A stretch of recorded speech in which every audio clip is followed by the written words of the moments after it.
Jevon, nice to meet you, man. Nice to meet you too, my man. I'm usually 10 minutes early to this stuff, and I'm usually waiting for other people. And I own a mortgage branch, and I had a meeting that went over this morning. So please forgive me. That's not my normal MO. Hey, man, no judgments over here. It's absolutely fine, Mr. Lion Rock, and it's really nice to meet you. Thanks for taking the time. Yeah, man, absolutely. That's my record label, but yeah, I don't even know why it puts up my name as that, but yeah, it's nice to meet you, bro. Yeah, love what you got going on with Noble Poets, and on I Asked No One here, we have Jevon ODW, Old Dirty White BARNES, based out of Northern California, coming at you. And I just want to say cheers, man. And 2022 is going to be a very big year for you. I could already tell. Just a little Liquid Death mountain water here from Austria. So there we go. Cheers to you, man. Actually, my friends drink that stuff. Oh, really? All right. Yeah. It's not too bad stuff, but yeah. So today's January the 20th. I'd like to start off with a little musical fact of the day. And today in 2003, the #1 movie in the world was 8 Mile, featuring Eminem. Oh, no way. Yeah. Very cool. Your approach to the mic and your whole attitude and really giving it really reminds me of Marshall Mathers. You're a fan, I take it? You've been influenced by his work? Yeah, I grew up listening to M. Prior to music, I actually used to own a glass manufacturing studio, and me and my glass blowers that were under me would listen to M. But I really enjoy the Wu-Tang Clan a lot. The producer, the RZA, is one of my favorite producers. DJ Premier, I listen to a lot. But I think the thing that captivated me the most about M was his story, and he was able to be vulnerable about his story. I don't want to say that prompted me to do what I'm doing, but I definitely feel, I think what a lot of people in music forget, there were no white rappers. You had the Beastie Boys and you had Vanilla Ice, right? M broke that whole wall down. So it opened up a door for, multiple races to not just white, but there was several Latino groups that started coming through, and and then you started to see African Americans and white people doing music together.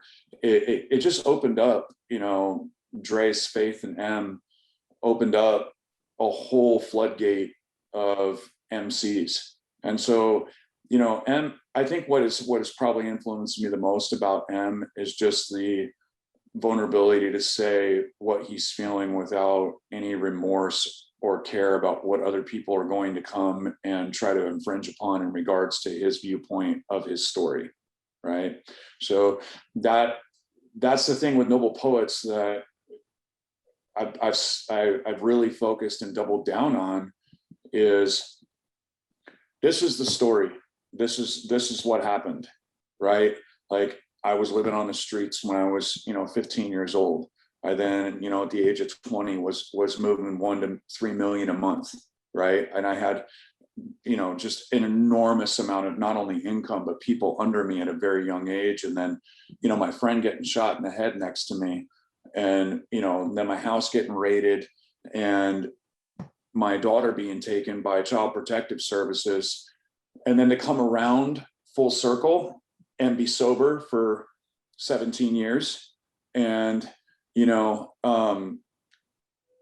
now to be able to tell my story from, I don't want to say like a bystander, but like the stuff that we're writing about and what we're doing, it's almost like I don't even know that person anymore, right? But in order to help other people, in order to, I believe, be a catalyst to produce an environment where people can not only, I don't know if you saw the video Humpty Dumpty or not, but that actually was my therapist.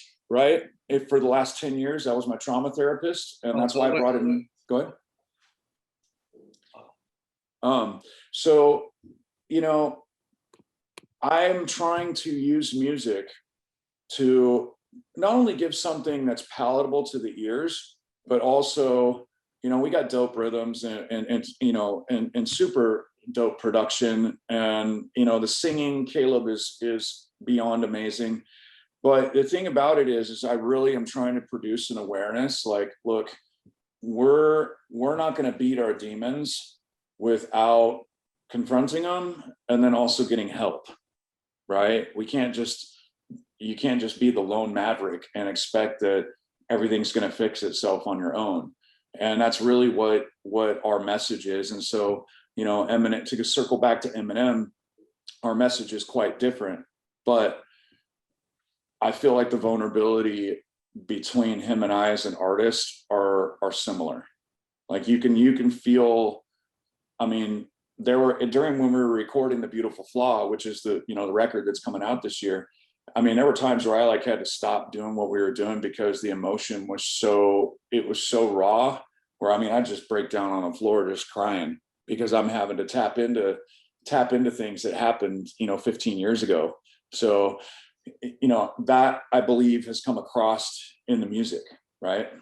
Yes, it sure has. And I think I love what you just shared there, and thank you. I think the word real gets overused way too much with millennials such as myself and people these days. But when I look in your eyes, when you're sharing your story, or when you're looking at the camera and you're really dropping those authentic bars and words that you've lived, I feel it, and I'm sure a lot of other people feel the same exact way, Jevon. And today's quote of the day. I saw Braveheart today, this week for the first time in no way, bro, like 20 years. Yeah. And William Wallace, he said, "Every man dies, not every man really lives." Mel Gibson's character. So I heard that, and I was touched by that in the movie. I scribbled it down, and sure as shit, on one of the most famous 90s movie posters, it's got that quote right there. Yeah. And I thought of you, man, because you are alive and well, and you're really it's okay to talk about your feelings like Eminem, not so much fuck you like Eminem, but right, but getting across. And what I think a lot of people, I hope will come to find out, it's very, very difficult to be that vulnerable in a studio session. It's very, very difficult to be that vulnerable while you're making a music video. My therapist, I'm crying, like those are real tears that are going on in that video because my therapist led me into a therapy session in front of the whole film crew, bro. Like 15 people that I don't even know. And he's just leading me down to the depths of hell and pulling me back out. And I'm just broken, and weeping, literally.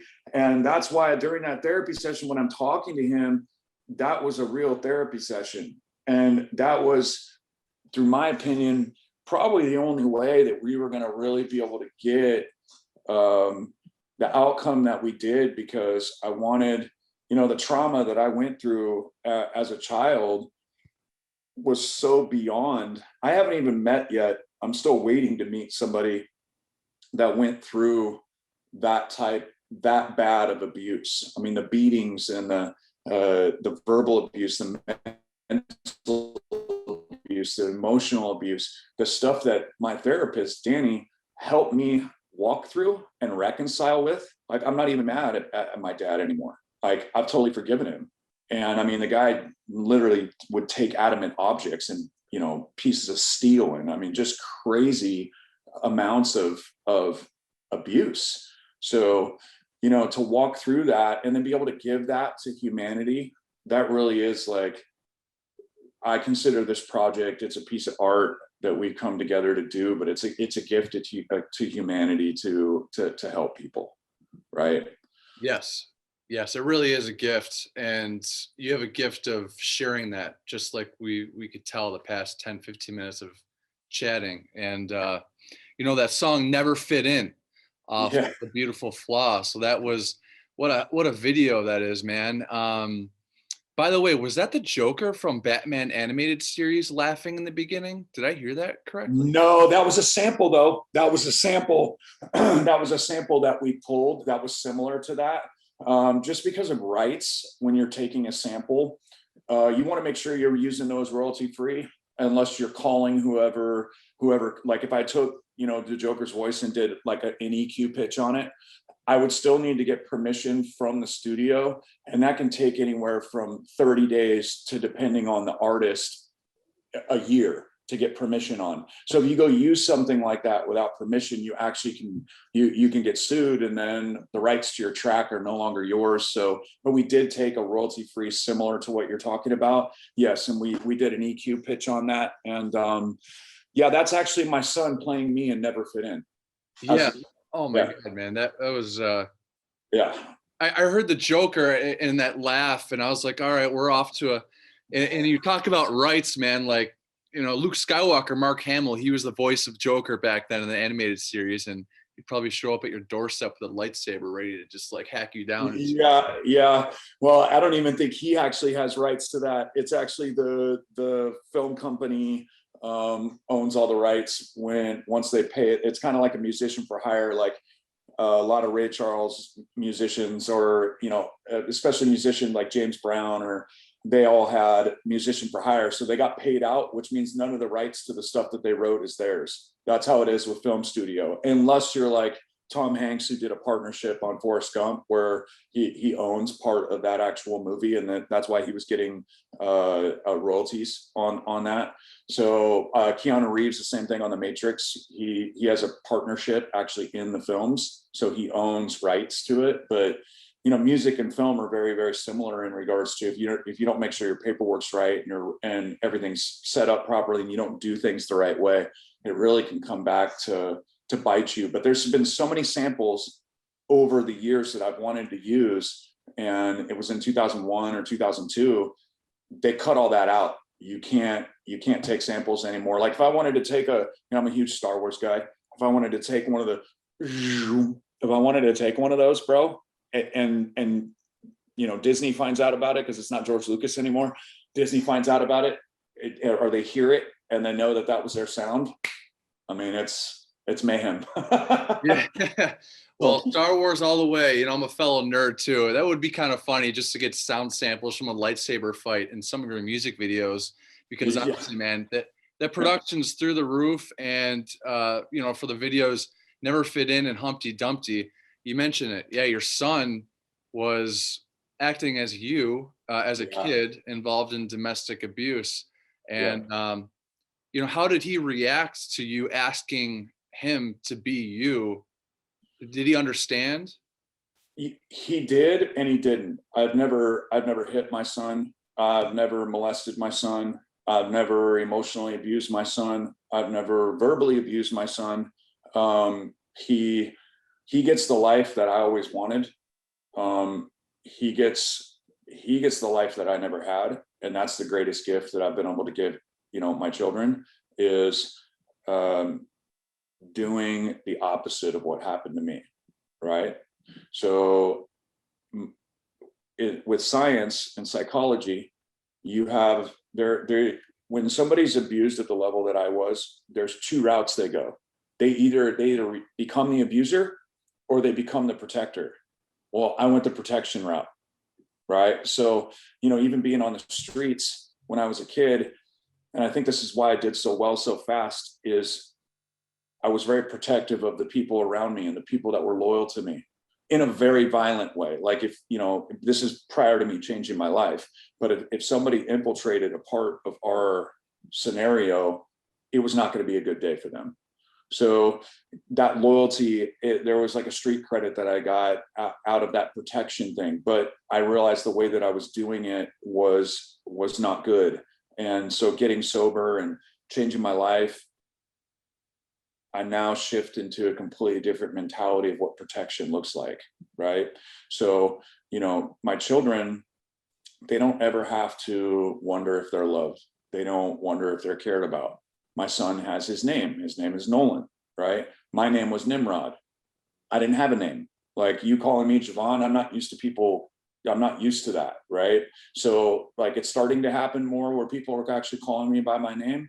But you know, up until maybe even just a couple of years ago, if people would be like, you know, what's up, ODW or Dirty, or, you know, I don't hear, hey, how's it going, Jevon, very much. So it's actually heartfelt when I hear, you know, guys like you say, hey, Jevon, I appreciate, you know, your message. Like, it's healing to me, because my name is Jevon, and not being called that growing up. I don't even know if I can cognitively remember a time where I was called that by my dad. So it was Nimrod or effing idiot, or, you know, the names were just so long and so distinguished, and they were all degrading. So coming out of, you know, they always say the chip drives the ship, you know, coming out of the streets and being on the streets, and then hitting the levels I was hitting in the drug game, and getting my needs met from power and authority and money and you know, influence and stuff like that, and then moving into actually just being an artist and coming into the place of peace and serenity. Like, I'm not mad anymore. I was very angry, violently angry, up until my friend got shot in the head, and I started getting therapy, right? So my son playing me in the video, he didn't know what he was getting into. I tried to warn him a little bit, you know, he just turned 10, and I'm like, hey, I need to let you know that you are going to be living what my life looked like as a child. And he's like, okay, no problem. But after the video, my son was crying, and he was like, Dad, like, I cannot believe that you had to go through that. He's like, I totally get it now. So it was one of those moments where the light bulb went off in my son's head, what I went through. But then it was also a healing moment for me, because he has no clue what that life is like. That's a huge miracle. I've never even had a beer, bro. Like, nothing. Like, you know, I used to wake up with my dad in the hallway, passed out drunk, pissing all over himself, or trying to break a window to get in because my mom locked him out, or not showing up on my birthdays because he's too hammered, or, you know, my son didn't understand any of that. So walking him through the video, it was almost supernatural, because he had no acting experience. And the way that he's rapping my bars, which is, for a 10-year-old, when you're on double, I can tell you got music, you got instruments and stuff going on. So, you know, going double time, when you're spitting double time to the beat, which is usually what I'm doing, for a 10-year-old to be able to step in and line up those bars and not miss, I was just so proud of him all the way through. And so, you know, my youngest daughter is actually, for the next video we have coming up that we're working on right now, it's called Xans. And my youngest daughter is actually playing my oldest daughter as a child. So my oldest daughter witnessed, up until she was 5, like 5 and 2 months, actually, to be perfectly accurate, she witnessed things that, you know, I can't undo and can't take back. And so I actually called and got her permission. And I said, Mekenzie, I've got to be able to help people. And there's so many parents that are not protecting their children. And, you know, my daughter, I got full custody of her by the time she was, I think, 10 and a half or 11. And it was really hard for her, but I let her write part of the screenplay to the video that's coming out. So it shifts from me being abused to being homeless to then making tons of money. And then my daughter kind of walking through, watching her dad medicate, drowned in alcohol, pills, cocaine, LSD, dimethyltryptamine. I mean, she was around it up until she was 5. And then, you know, like I said, I never went back, and I never sold another pound or grew another pound or did another drug or anything like that. So most of her life I was sober, but her first 5 years, her formative years, were her watching her dad, you know, just inebriated and medicating that hole. I mean, it was a nightmare in here. I mean, it was just pure blown mayhem. So, you know, we were Noble Poets. We're going through this story is what we're doing. And, you know, Humpty moves from me being on the streets, and then Xans is getting to the place of, through my daughter's eyes, of what she experienced, and me, you know, hitting the upper echelons of, you know, like I said, moving a million to 3 million a month. I was just annihilating it. And then it moves into Cell of Fear. And that video is where my friend gets shot in the head next to me, and the gun jams at my head. And then the cops raid my house, take my kid, want to put me in prison for 8 years.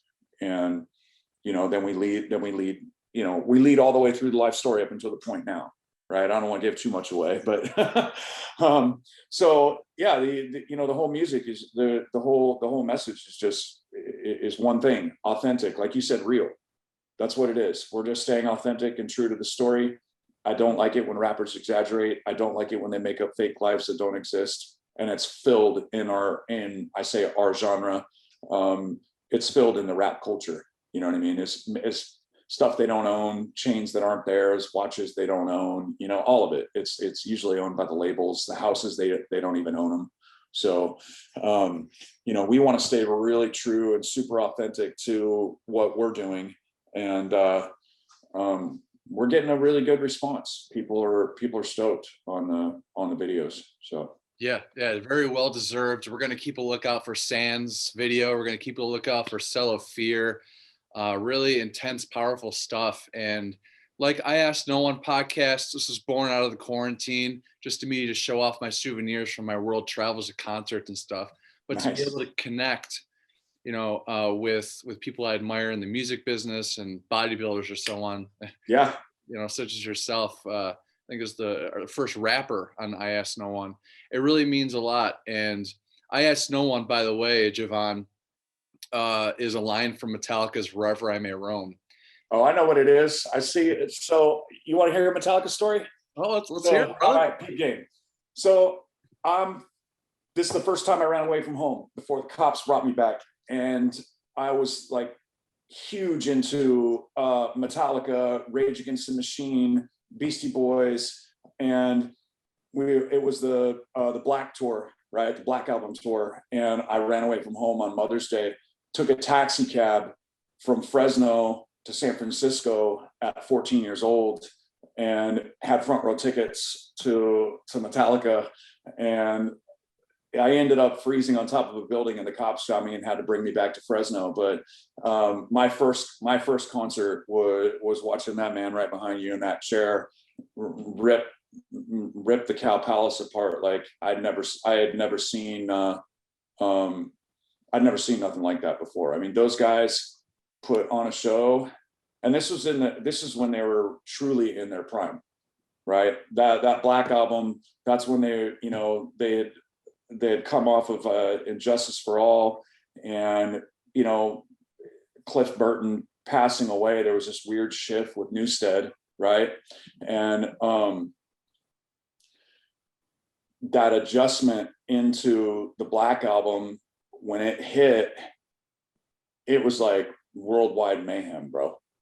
I mean, I'm serious. It was selling 50,000 copies a week. I mean, it was everywhere. And so to be able to go to a show on that tour and have that be my first concert. I don't even think I've ever told this story. The interesting thing, when I ran away, it was actually on Mother's Day, and took off and left my mom, and you know, a cab ride to San Francisco takes like 4.5 hours. So you got to run away, you know, dropping hundreds of dollars. It was like $500 for a cab ride, bro.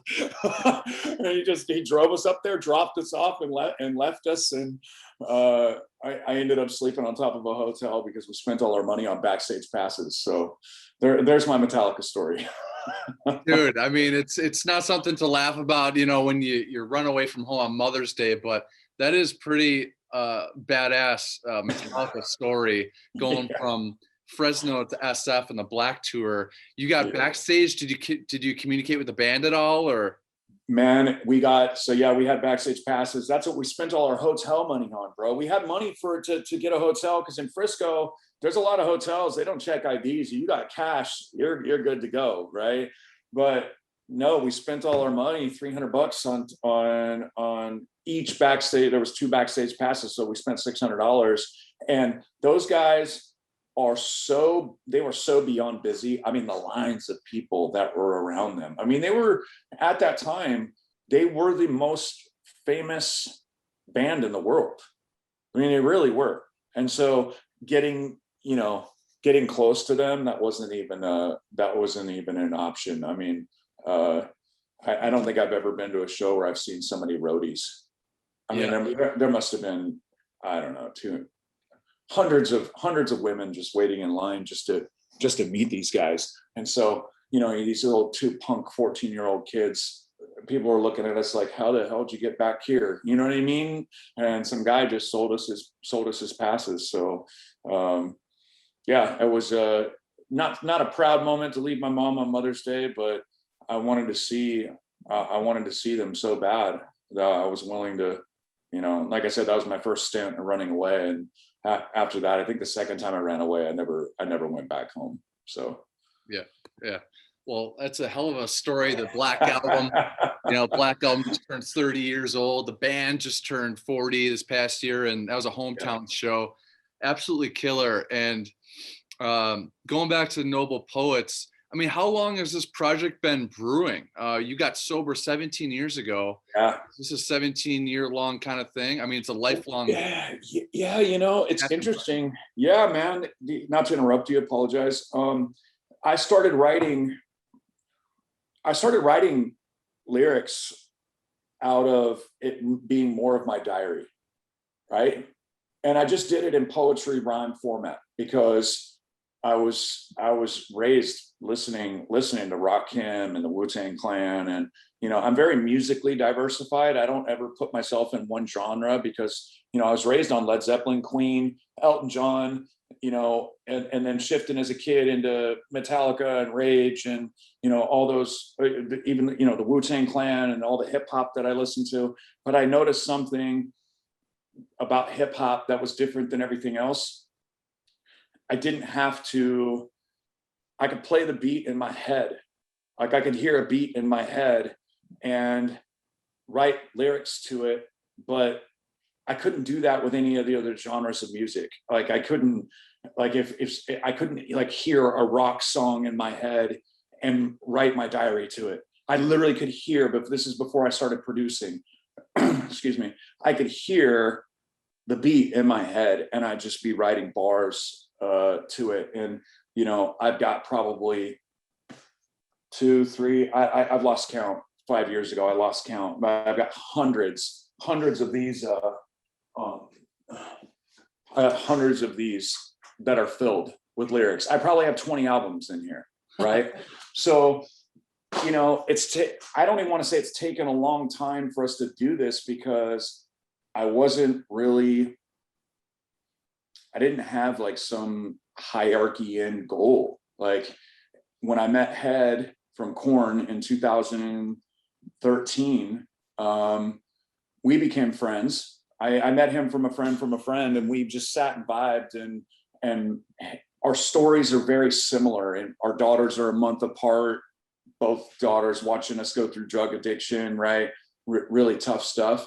And we just connected. And so him and I did a track that's actually going to be on the Beautiful Flaw record, right? And him and I did a track called Addiction. And that kind of just started to move things in motion to where I'm like, okay, I'm good enough. That's kind of my thought process, right? Is I can spit bars with the best of them. I've got the content. We got the sonic capability. And then I met Caleb about a year after recording with Head, formed Noble Poets. He's kind of he's like the angel to the demon demon in the story, so to speak, right? Because I am the demon, really, to be perfectly frank with you.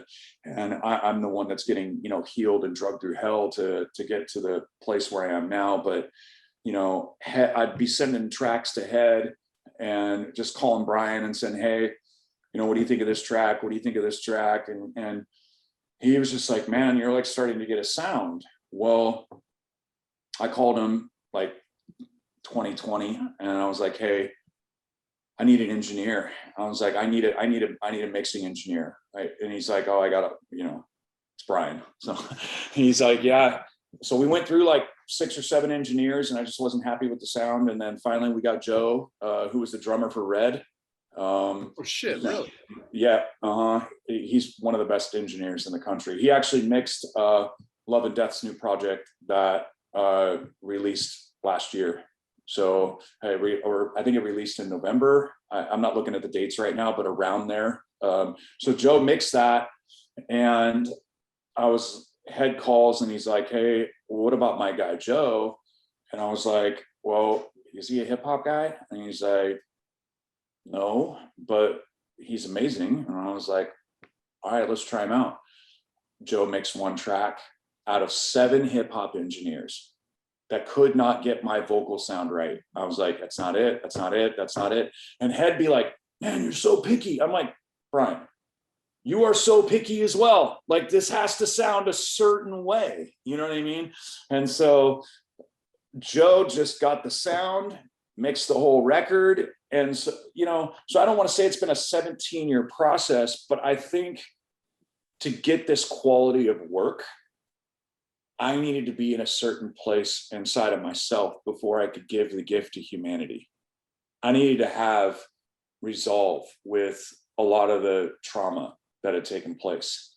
I needed to get into a place where I was no longer angry with my parents, right? For allowing that to take, for one doing it and the other one allowing it, right? Yeah. So getting to that final place of resolve and being like, man, I can write this from a place of peace to where when I go back to these areas that I'm writing about, it's not going to spin me out and take me out, right? Because somebody who's not healed from trauma, if they go back into those trauma places, it can take that person out from 1 week, 2 weeks, a month. You know, I have massive PTSD from all the craziness that was happening to me. So yeah, it's taken 17 years. For me, I just call it the beautiful struggle, because it's more of the journey of what happens to somebody who's chasing down getting freedom from their past.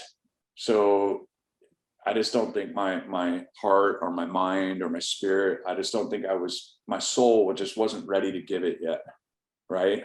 And now I was like, okay, cool, I'm ready to give this gift to humanity. And now it's just all, you know, come together with Jamie as our publicist, and Zach Yoshioka, who manages 12 other bands. He's got Escape the Fade and Butcher Babies, and Zach's got a bunch of people on his roster. But Head actually is the one who put all that in order, right? He got us our management deal. He got us, and then Zach is the one who introduced me to Jamie, and now Jamie and I are thick as thieves. I just absolutely adore Jamie. She's one of my favorite people on the planet. And so, and then we ended up with Trevor Tyson, who is a very, very, very good curator, social media curator. So we have a really cool team that's come together to assemble to make sure that we get this body of work out to humanity in the best way possible, right? Obviously, nobody pays for music anymore. So, you know, I've needed to generate also a lot of funding to be able to do this the way that I wanted to do it, right?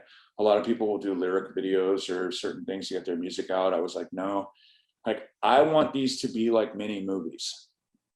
I want real production, you know, behind what we're doing. And so that not only takes time, it takes, I write all the screenplays for the videos. So that takes a lot of time, right? And then the funding behind it to get it out. So yeah, the journey, I guess you could say it has been a 17-year journey.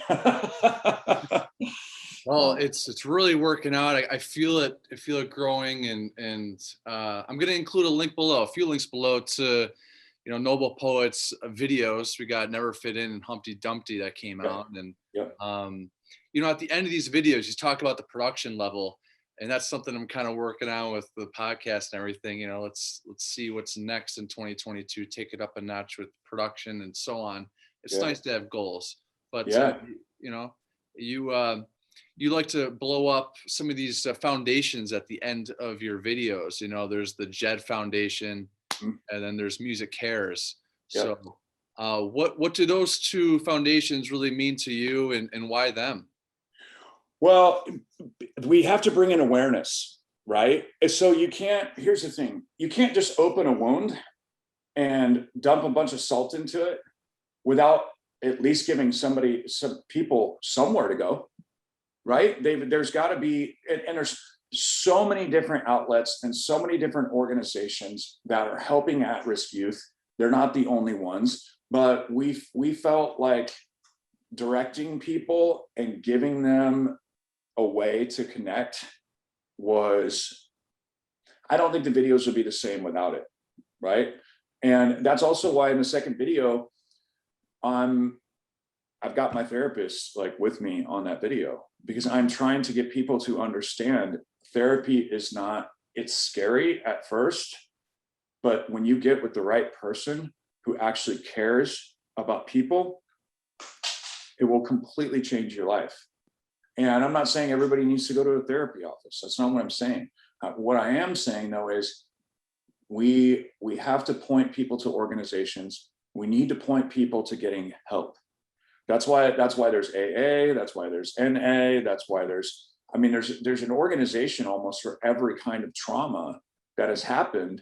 And part of the issue is we think that we can fix our own trauma. Most of us do. And especially ones that have medicated. Right? I was heavily, heavily medicated. You don't give a 20-year-old kid with the type of problems I had $50,000 profit every single month. And that was 20 years ago. So that's a lot of money for a child, right? And I figured out what to do with it in a not good way, right? So those organizations mean a lot because we're trying to give people an awareness, and that's why the stats are on the video, but then we're also giving them hopefully a place to go to. They can pick up the phone and make a phone call, right? And or hey, maybe I can find somebody who does trauma therapy in my area, right? Or I can find somebody that wants to talk to me, and because talking is one of the biggest weapons we have. When you can actually be honest in here and lay that out, it's almost like the trash is getting dumped, so to speak. But when we hold on to it and we just bury it in here, we won't get free that way.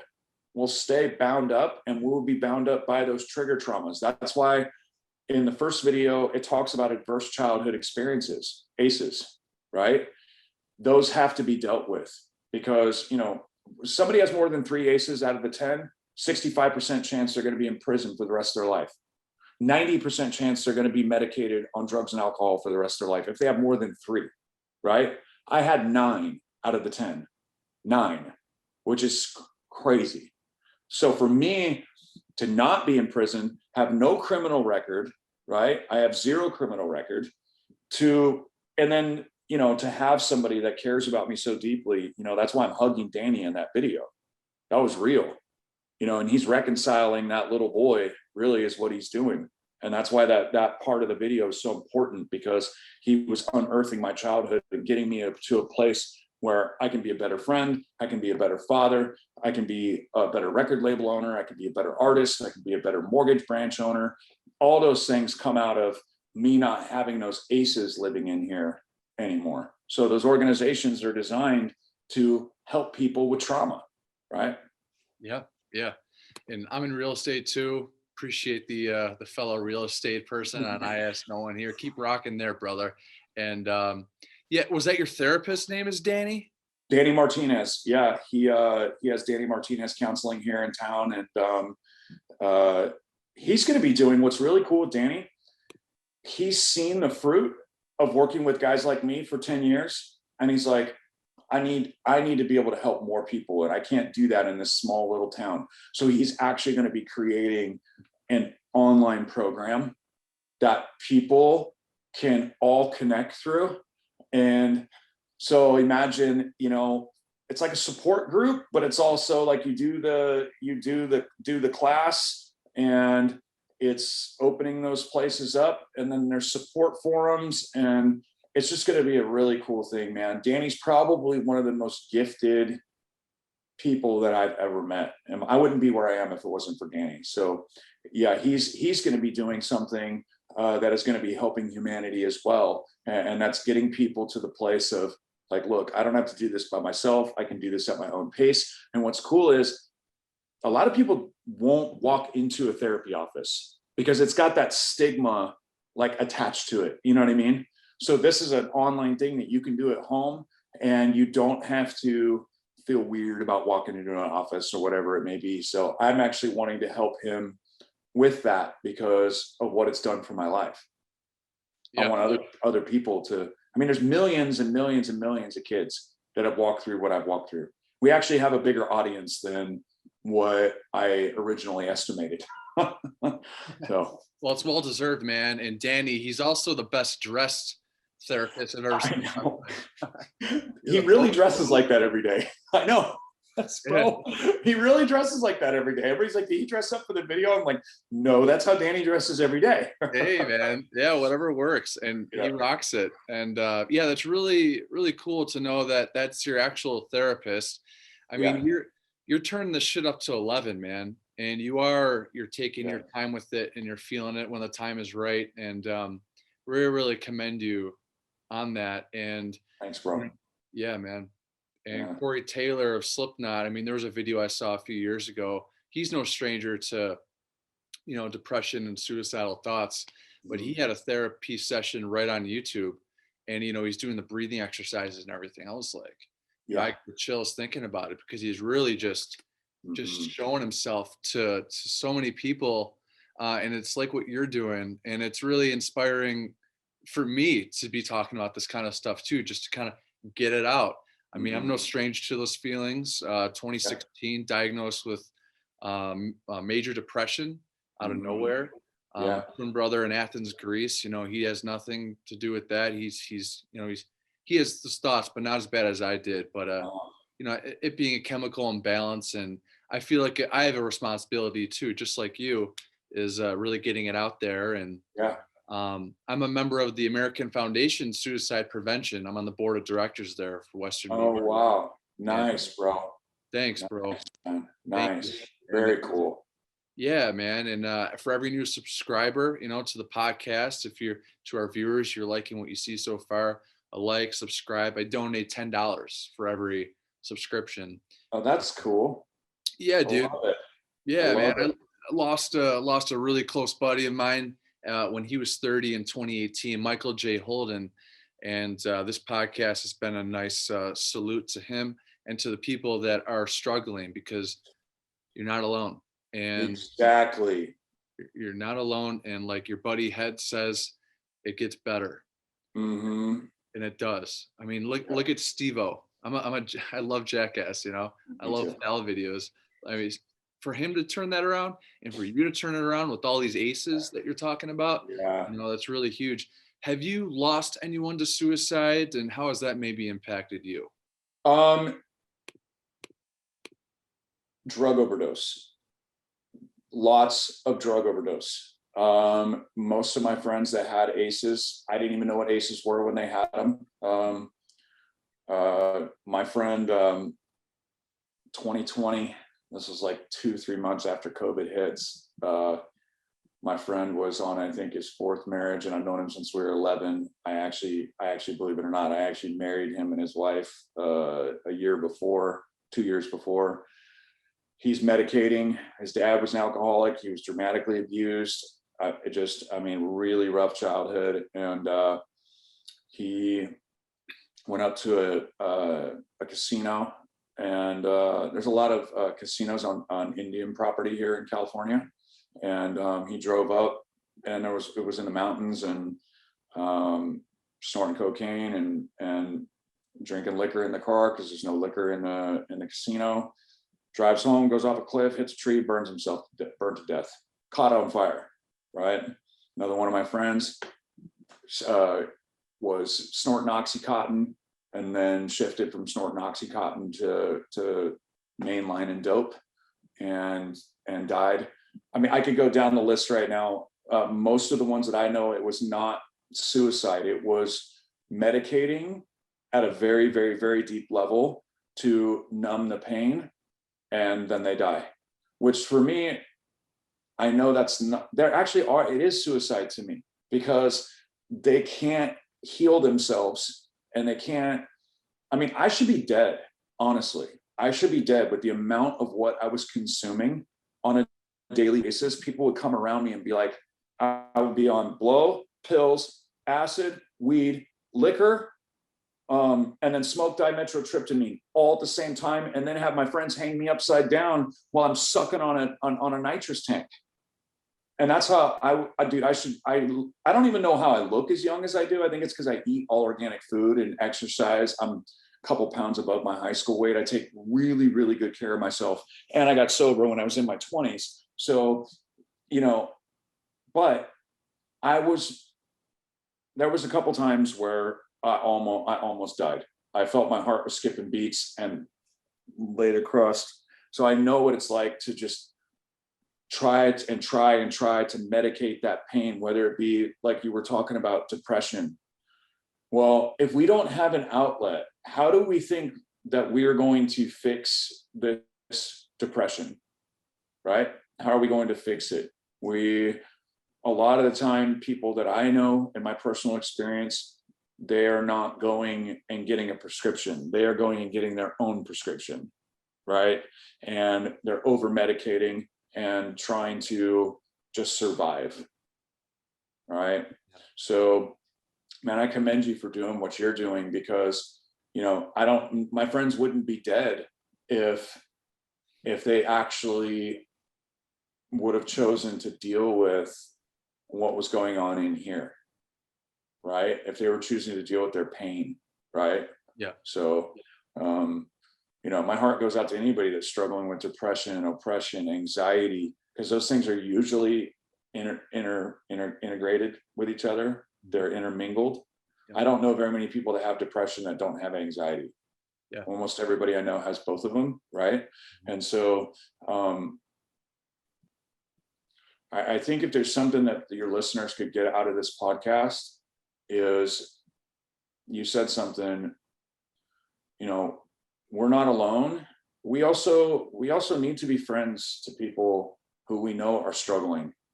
We actually, because a lot of the time when we're in the middle of our struggle, like I used to have PTSD, anxiety meltdowns, I actually could not pick up the phone to call people. And so people would call in and check in on me, right? Like we need to be the bigger man or the bigger woman and be like, hey, I haven't heard from my friend. I wonder why. Like, pick up the phone, show up at their house, go the extra mile for these people, because their lives have value. Their lives are worth it, right?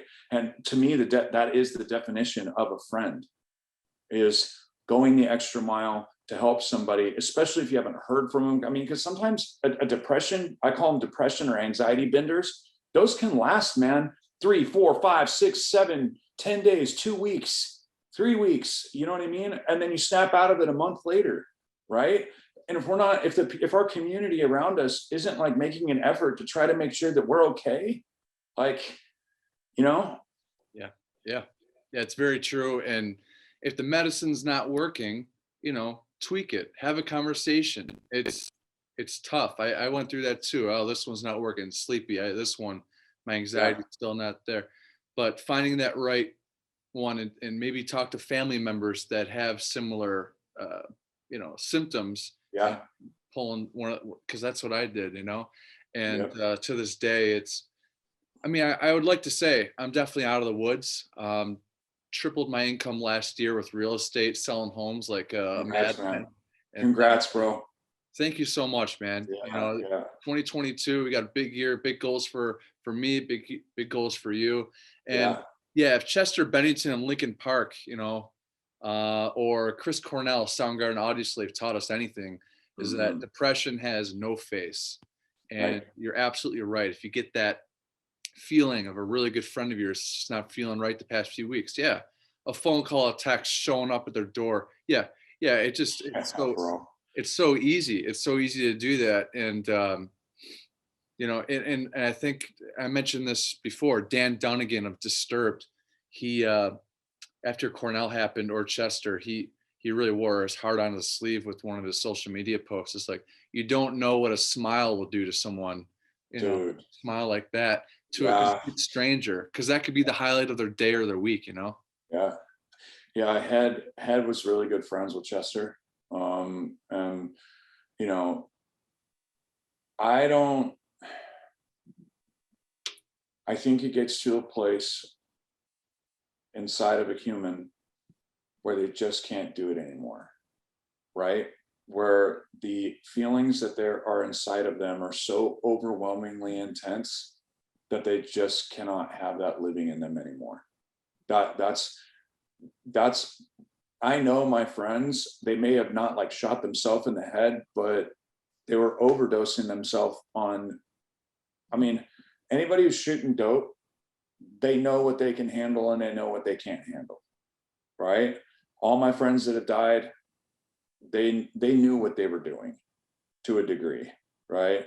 And so, you know, my heart just breaks if you think about this, the level of disorders that we have that people don't want to talk about.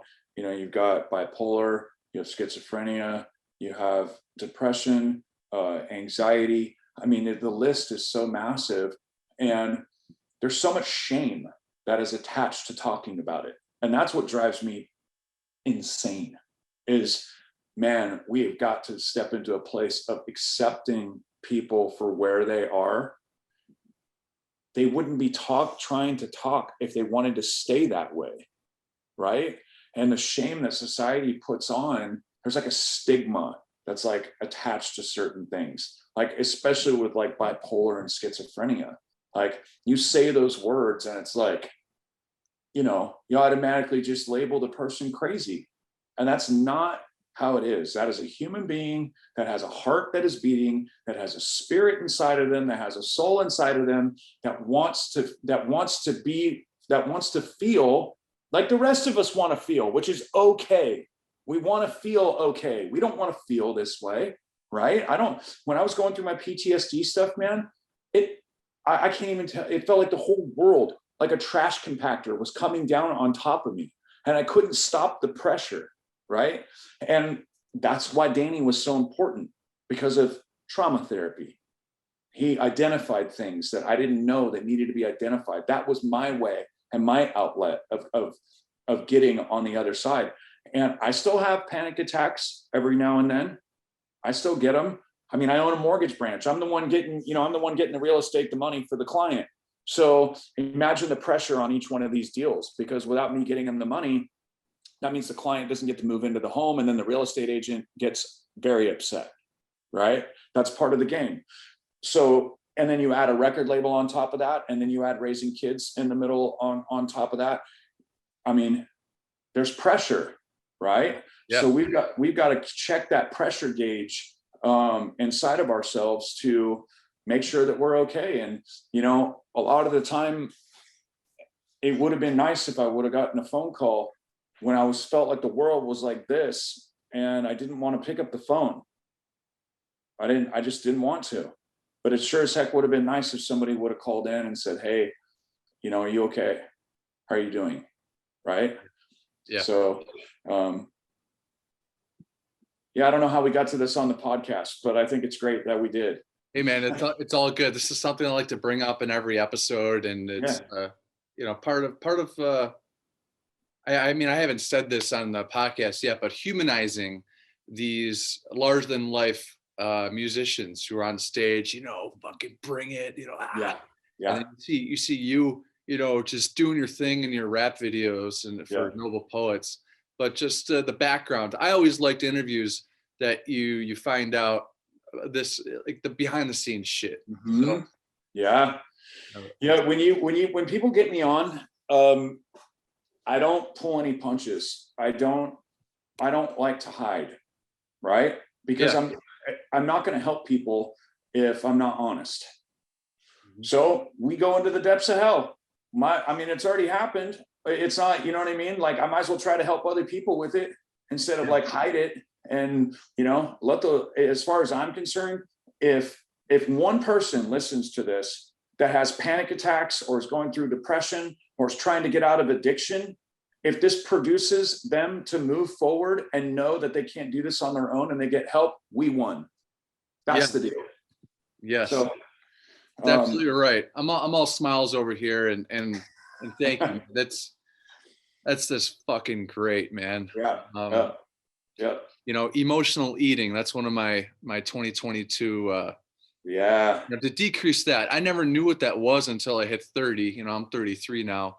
Man, I love ice cream. I had half a gallon last night of Panda Paws. That shit, no survivors at all. It's going. The other day, I want some pizza. When I'm watching Braveheart, man, I had a full pizza and wings. The Buffalo, one of the most underrated food towns in the world, by the way. So but what you stay in shape. You manage your time. You got your family. You got your record label. Lion Rock Records is a really cool name. You got a lot going on. So what's your schedule like, and how do you maybe compartmentalize not grabbing that fucking pizza or the ice cream when you want, working out, family, and so on? Well, I when COVID hit, I just felt the need quickly to build an oasis at my house, right? So the first thing I did was actually sell my old house. So I sold my old house. I built a bigger recording studio in this house. I built one of the nicest CrossFit gyms that I've ever seen in my garage. I had Rogue completely outfit the whole thing. And then this new house has a ridiculous pool. This backyard is just insane. So I knew something was coming, and the lockdown, had I not had what I call sanctified grounds, it would have been very, very difficult on my children and I, right? California is pretty aggressive with the level of what they want done in regards to their requirements. Okay. So we just didn't, we connected as a family, and my time, I make sure every morning to breathe in all the good, exhale all the bad, right? Because every day's got thorns and roses. And I don't want to take yesterday's thing with me today, right? Yesterday was challenging. And so, there's takeaways from it, good and bad. We breathe those things in, we breathe them out, we move on. So I start my day that way, and I'll knock out getting everything I need to get done with my loans and my mortgage branch, and then start cracking away at the music stuff, and then pick up my kids. They've got music class, they've got baseball, they've got, full schedule there. And so I have to be very diligent with how I manage my time. I have to be really, really diligent. I don't have a lot of like open pockets where it's kind of like, downtime. That's just not where life is right now. And, God willing, hopefully the music will start to take care of itself, and then I can shift out of the mortgage industry if at all possible, because it's like I'm turning on my business mind, and then I'm turning on my artist mind, and it's kind of going back and forth, and that can be a little tumultuous on the brain, because when I'm in artist mode, I just want to stay in artist mode, because that's really what makes me come alive.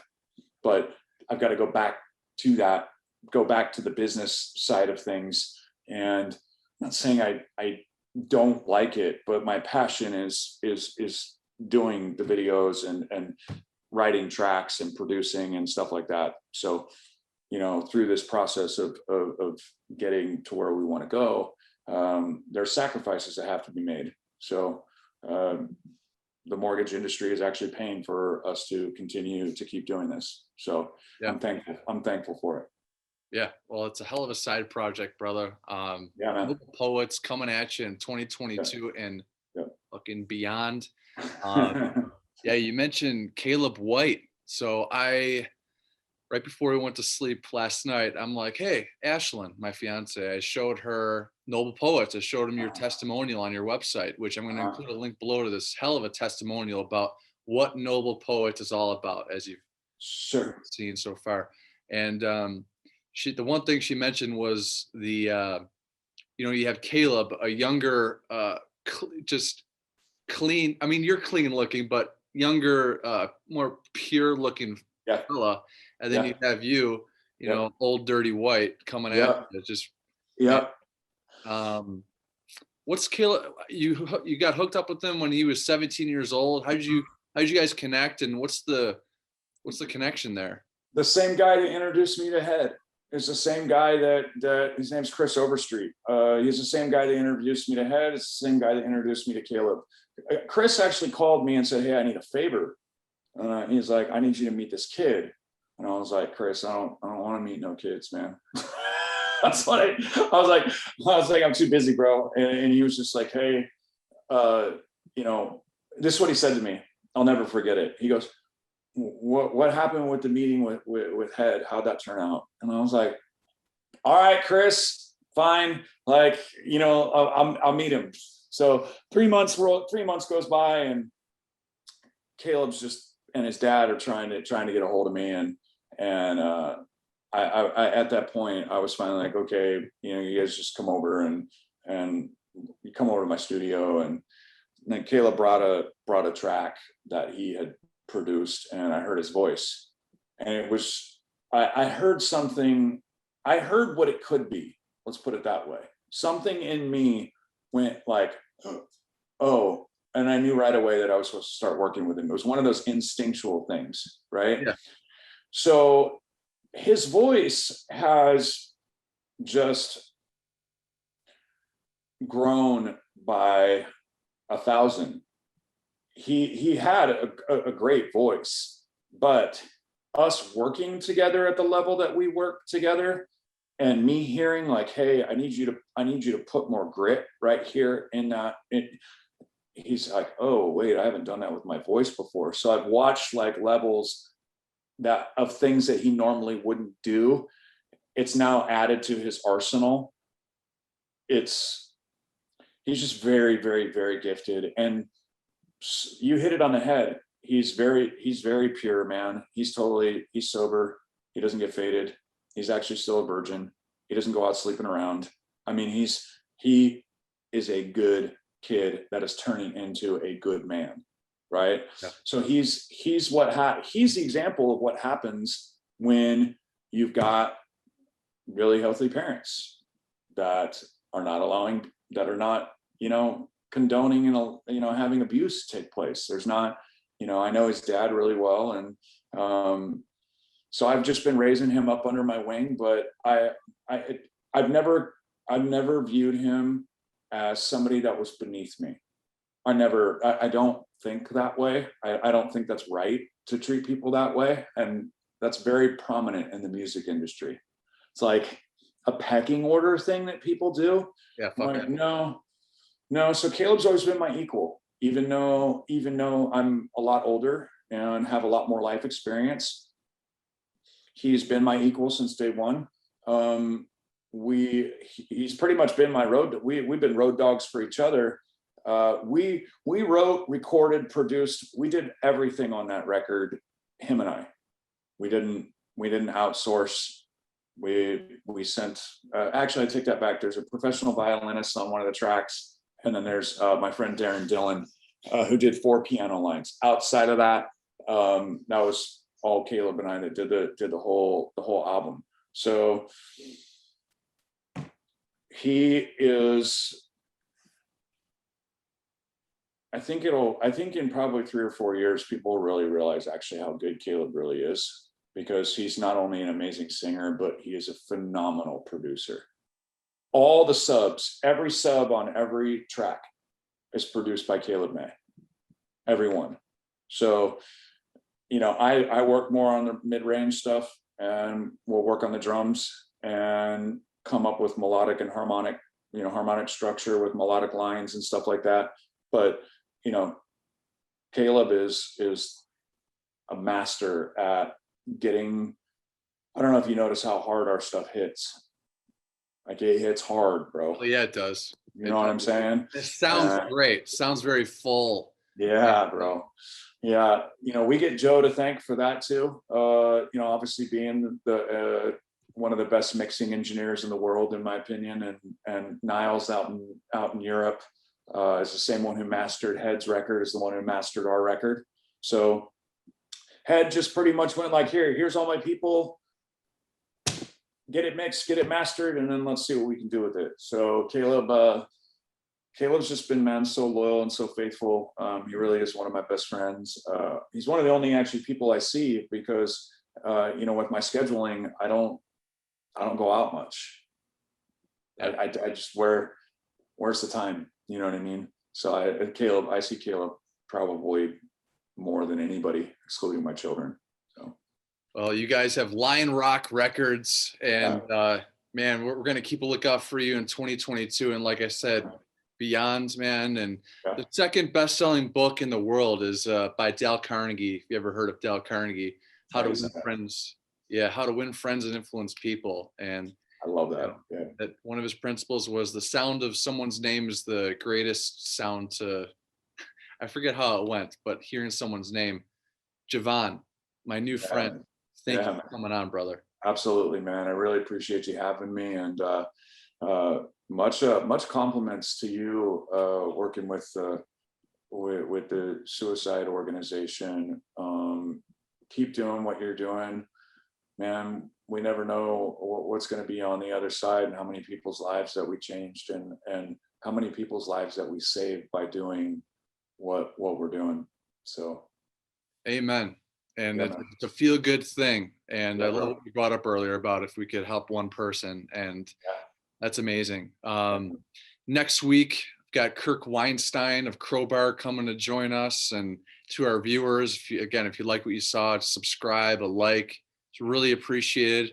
We're only getting fucking started. So thank you for the support. And, you know, Jevon, dude, if I ever find myself in Northern California, I mean, you could show me some CrossFit workouts. Yeah, man. You get my, do you have my email? I don't have your personal email. I have Jamie. Jamie's great, but I got Jamie. So okay, I'll get my email from Jamie, and then email me, and I'll give you my personal cell, and then that way, if our paths ever cross, you got my digits.